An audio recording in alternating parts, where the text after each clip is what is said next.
You know that frustrating moment when your SwiftUI app forgets everything the user just did? Or when your deep link doesn't trigger and you're scratching your head wondering why? Hey devs, welcome back. This is SwiftPal and today we are covering the complete SwiftUI lifecycle. We are going to demystify how your app really works from the moment it launches to when it backgrounds and returns. And yes, we'll peek under the hood to see how UIKit is still secretly pulling some strings behind the scenes. Whether you're coming from UIKit or you're new to SwiftUI, by the end of this video, you will understand exactly what's happening at every single stage of your app's lifecycle. So let's dive in. Alright, let's start at the very beginning. If you're coming from UIKit, you probably remember UI application main and that trusty app delegate handling all your launch events. Well, SwiftUI threw out that old rulebook and gave us something way cleaner. That's it, no main.m file, no appdelegate.swift cluttering up your project, just your SwiftUI abstract with a scene. So here's what's happening. The @main attribute tells the compiler,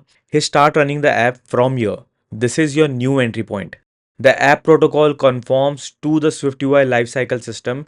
Think of it as your app's contract with iOS saying, I know how to manage my own lifecycle. And inside the body, you define the scenes your app uses. The most common one is WindowGroup, which manages a window on iOS, iPadOS, and macOS. This is basically SwiftUI saying, here's what to display when the app launches, I'll handle the rest. But here's the thing, the rest includes a lot. We are talking about initializing services, managing deep links, responding to push notifications, restoring previous state, and none of that is directly obvious in this simple code. That's why many developers try to sneak UI application delegate back in, and honestly, that's totally fine. We'll talk about how to do that properly later in the video. Now, if you need to perform setup logic when your app launches, like initializing Firebase, setting up push notifications, or starting analytics, you can hook into the lifecycle using .task or .onAppear. It's not didFinishLaunching with option, but it gets the job done. The task modifier runs when your view appears and it's perfect for async setup work.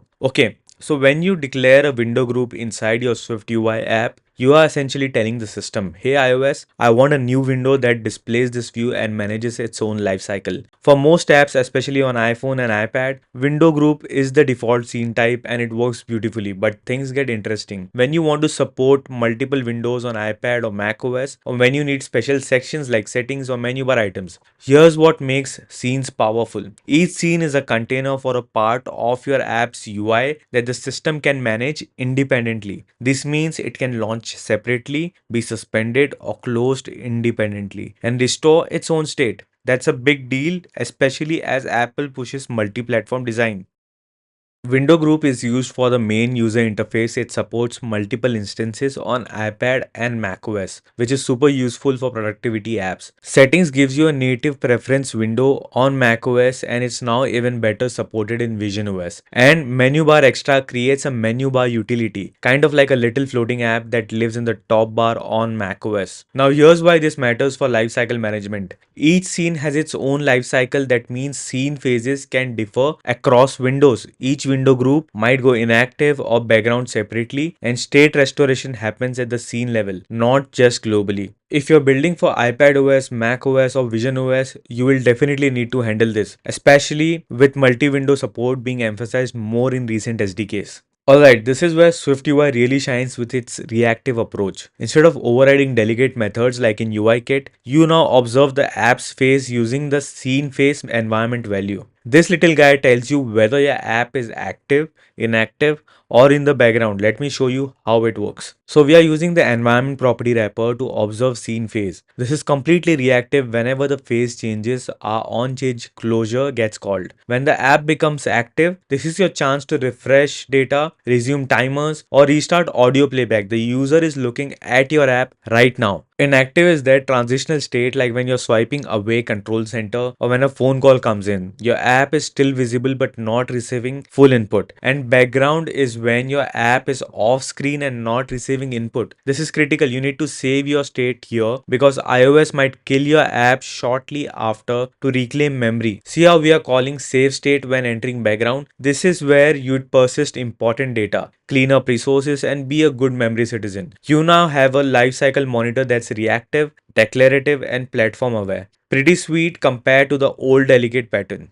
Okay, so if you're coming from UIKit, you're probably wondering where the heck is did finish launching with options. That legendary method where you set up Firebase, configured push notifications, logged that sweet cold start event. Well, in SwiftUI, that method is gone, but don't panic. SwiftUI gives you a much more declarative approach. Let me show you 3 ways to handle launch logic. First option, use task in your root view. This runs after the view appears and it's perfect for async setup like fetching remote config or setting up analytics. Notice how we can use await here. That's the beauty of task. Second option, use an initializer in your abstract. If you want something that behaves very close to did finish launching, you can inject an app level manager that sets everything up as soon as the app launches. This is synchronous though, so keep it lightweight. And third option, yes, you can still sneak UIKit back in using UI application delegate adapter. This is totally allowed and actually recommended if you're dealing with things like push notifications, background fetch, or deep linking. All of these still use UIKit under the hood, so this is the cleanest way to handle them. Quick warning though, don't overdo task in too many views. It becomes a mess to manage. Don't assume the main initializer is async safe. It's not. And don't assume SwiftUI will handle everything because for many real world apps, you still need to coordinate UIKit life cycles. Alright, let's talk about one of the most underrated but hugely important aspects of the app lifecycle. When users return to your app, how do you make it look like they never left? And I mean without storing everything in user defaults like it's 2014. So before 2025, SwiftUI had limited tools for restoring lightweight UI state. You had to hack things together or reach back to UIKit's state restoration APIs. But now, Apple has given us official structured ways to persist state using property wrappers built right into SwiftUI.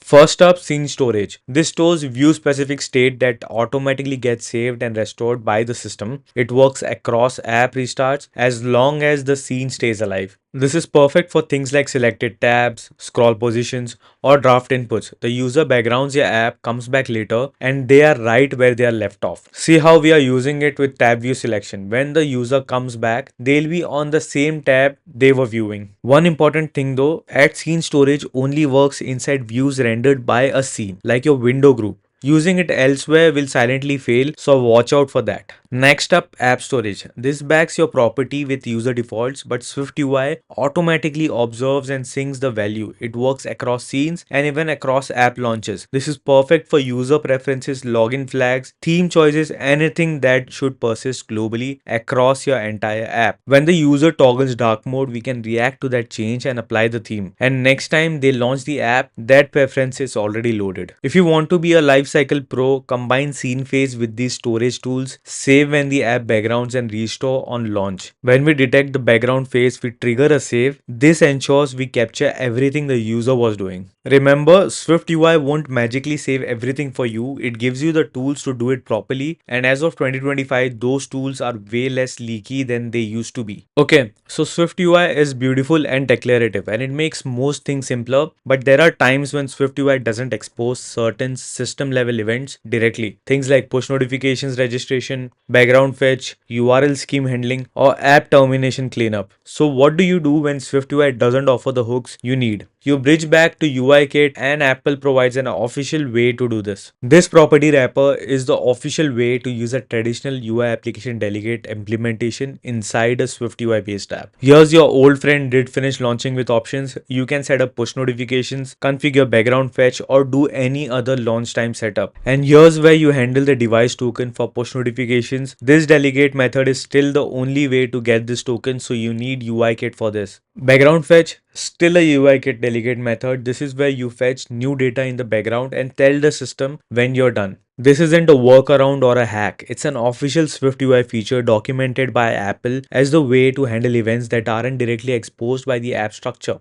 Reach for UI application delegate adapter when you need system level lifecycle access, when SwiftUI doesn't offer a lifecycle hook for your use case, or when you're integrating with services like Firebase, background tasks, or deep linking. It's a clean way to bridge two worlds and still lets you write most of your app in SwiftUI. Alright, so we have talked about the app's lifecycle, but SwiftUI has its own view lifecycle, and it's very different from UIKit's view did load or view will appear. There's no delegate based model here. Instead, SwiftUI views are value types, they are structs, and the system treats them as snapshots of UI state that can be created and destroyed frequently. So how do you respond to view lifecycle events? Let me show you the SwiftUI way. First up, onAppear. This is called when the view enters the screen or becomes visible. Perfect for loading data, starting timers, or beginning location updates. And onDisappear is called when the view leaves the screen. This is where you clean up resources, stop timers, or cancel network requests. Important warning though, these can trigger multiple times due to state changes or transitions. They are not strictly one time like UI gets view did load, so be careful with side effects. SwiftUI views are struct, so you can initialize them just like any struct. But remember, views can be recreated frequently, so don't put heavy or one-time logic here. If you run this, you might see this print statement dozens of times as SwiftUI recreates the view for layout changes. That's normal behavior.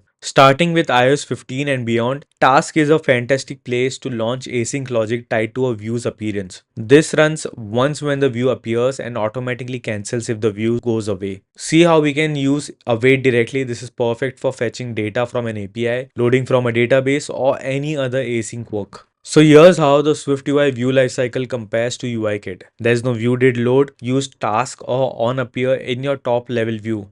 No view will appear, that's onAppear, but remember it can be called multiple times.